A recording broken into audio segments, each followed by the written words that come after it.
Hi guys, അപ്പോൾ 2 days ആയിട്ട് എനിക്ക് വയ്യായിരുന്നു. ഇതേ ബീട്രൂട്ടും ഒനിയനും ഉപ്പിലിടുക. അതുകൊണ്ടാണ് ഞാൻ വീഡിയോ ഇടാഞ്ഞത്. ഇതേ ബീട്രൂട്ട് വേറെ മെഴുക്കുരട്ടി വെക്കുന്നുണ്ട്.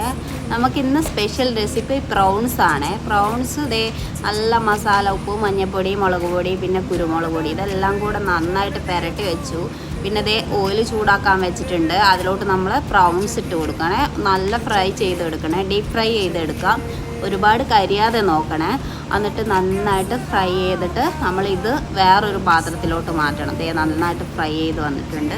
പിന്നെ ഇതാ നമ്മൾ ഒനിയൻ ഇട്ട് കൊടുക്കാം. നമ്മളിന്ന് റോസ്റ്റാണ് ഉണ്ടാക്കുന്നത്. അതിൻ്റെ ശേഷം കറിവേപ്പിലയും സോൾട്ടും ചേർത്ത് നന്നായിട്ട് നന്നായിട്ട് വഴറ്റിക്കോ കേട്ടോ. ഒന്നൊന്ന് മൂത്ത് വന്നോട്ടെ. ഒരു ബ്രൗൺ കളർ ആകുമ്പോൾ നമുക്ക് വേറെ ഇൻഗ്രീഡിയൻസ് ചേർക്കാം.